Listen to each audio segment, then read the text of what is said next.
ndeysaan dem nañu pause ñëwaat Sonko amagul dara amagul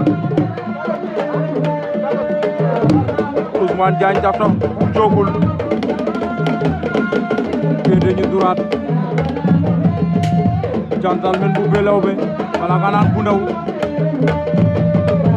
moo ñu féete gauche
ci boy bi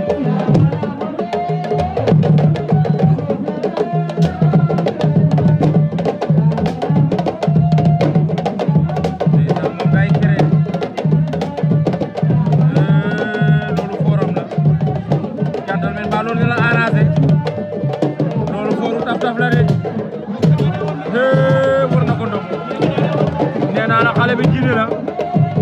mbaadu la yenu takay daan wala ndeysaan doole doxul jàmm daan na ko jantal ben Belawbe daan na ko joxoñ ko dóor kon confirmé na de waaw dem nañu pause ñëwaat Diaz ñaana Doudou Sané Sibassor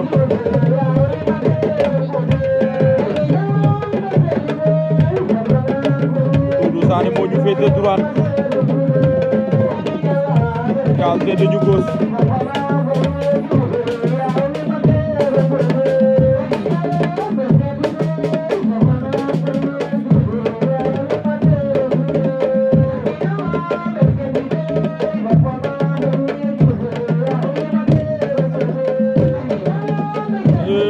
Diaz an kay dajale wóor na ko ndombo mbaa di ci génn Doudou Sané mbaa di ci génn daan na ko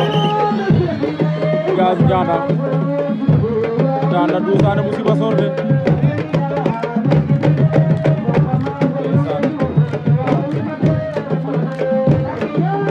Diaz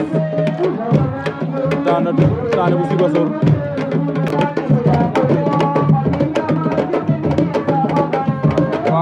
troisième quart de finale Kor Mari Ngane wala nga naan Kor Mari bu Njowar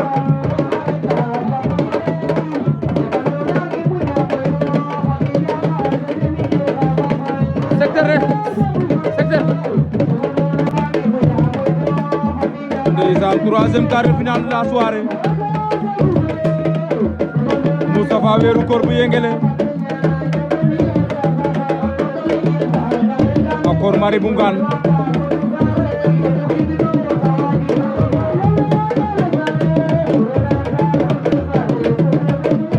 ndeysaan ñaari ndaanaan ñaari xale ñaari bërëkat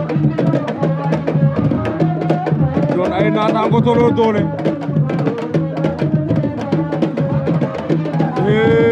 daw na jël ko lu fay xew daan na ko doole doxul jàmm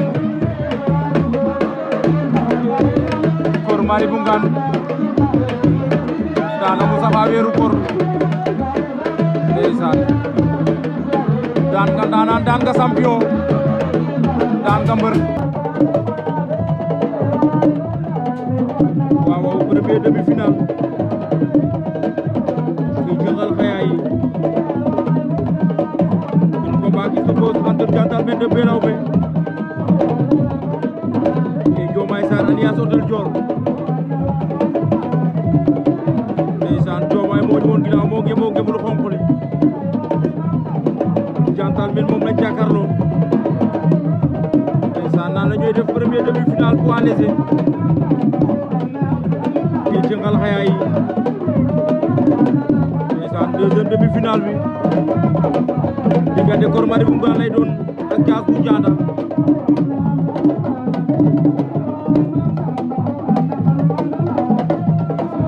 Gentleman Diomaye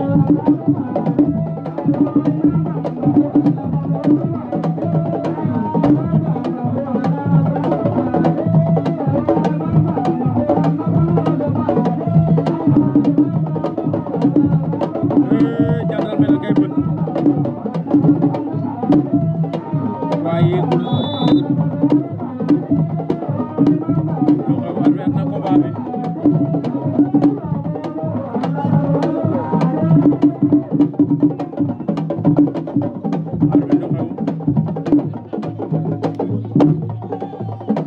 waat na leen ci digg géew bi pour la waat combat bi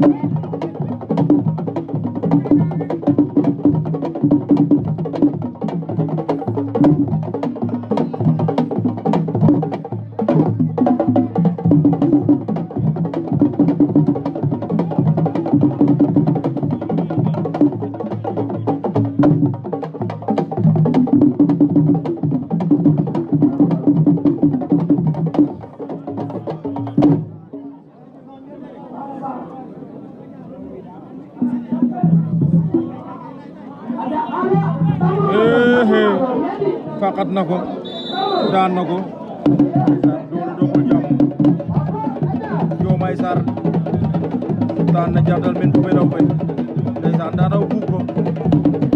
faqat ko soroxal ko tëdd ci biiram ndeysaan daan na ko waaw ndeysaan ale ko li faab jaabel fekkoon de baane ale njom de ma franda xalage te xunga nga sa der na mo fi ndeysaan daala ne premier deuxième demi-finale fa dapa nder Kor Mari fe ngaan we ale Kor Mari Jowar ndeysaan fa jaase Ndianda ndeysaan Diaz Ndianda Kor Mari Diaz moo ñu woon ginnaaw Kor Mari lañ jàkkaarloo ndeysaan naa leen Diaz fi pencam la ndax daaw boobu finalu ren boo ngi doon di defaat demi-finale ndeysaan tey ci kanam tuuti la lépp di leer day confirmé wala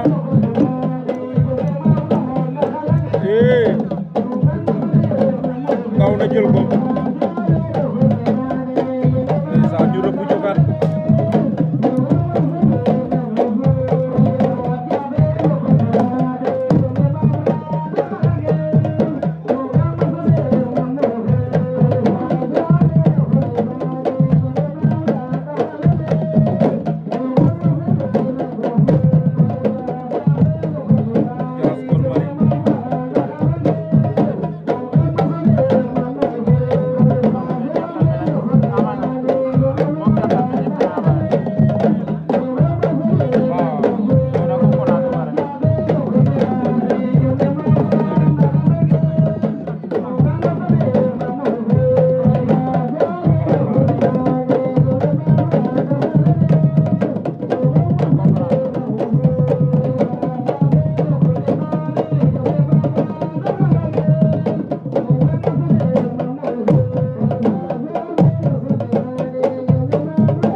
nga jëm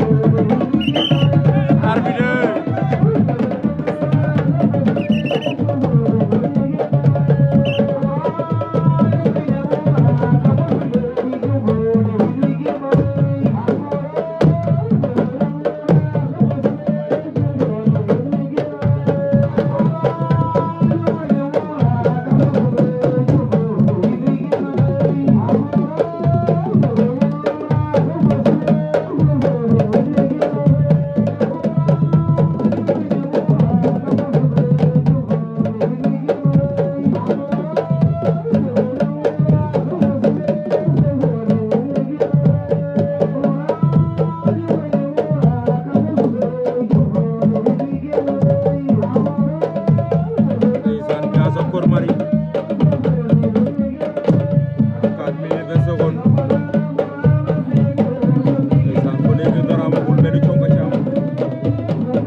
compliqué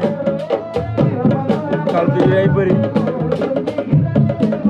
te ku ci juum da ngay ñàkk moo tax ku ci day toog ci kaw garab ba gis du leer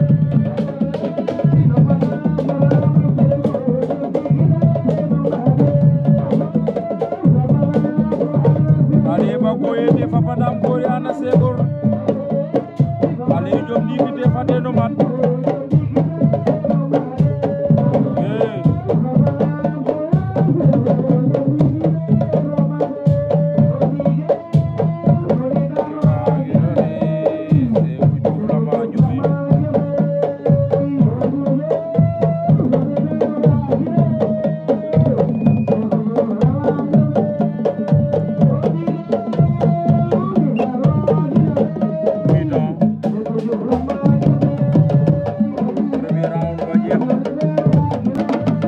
dem nañ pause ñëwaat arbitre subar combat bi gën seen diggante Diaz Diada Kor Mari Ngane ndeysaan mooy deuxième demi-finale fii ci Xalxayaay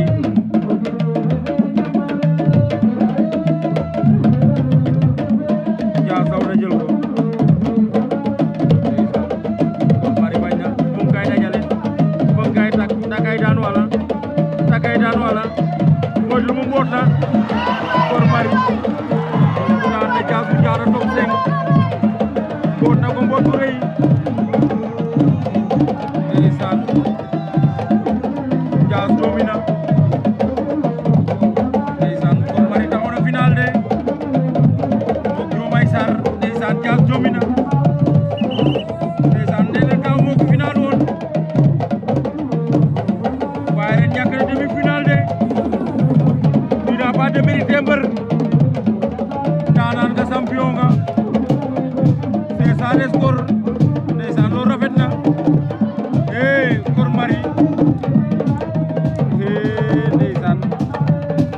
doomu Jowaar baa ngoog ndeysaan mbëru sambu baaxum bi ndeysaan donc c'est parti final poids léger fii ci Xalxayaay tey dimanche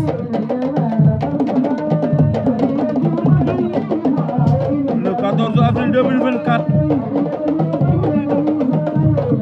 une finale qui s'oppose entre Diomaye Sarr Kardian de Diohine et Kor Mari de Ngane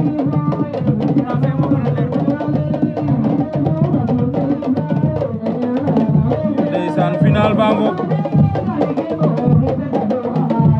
Diomaye Sarr Kardian Diohine Kor Mari bu Ndiowar nga ne Kor Mari bu Ngane ndeysaan Kor Mari moo génne Diaz bu Diada demi-finale Diomaye Sarr bu Kardian daan jantal men bu Belo bi demi-finale ndeysaan ñu ngi doon taxaw final ñoom ñaar ndeysaan Kor Mari daan na ko Kor Mari bu Ngane jël na poids léger kaw Diomaye Sarr bu Kardian daan na ko jël bu set wecc ndeysaan Kor Marie Ngane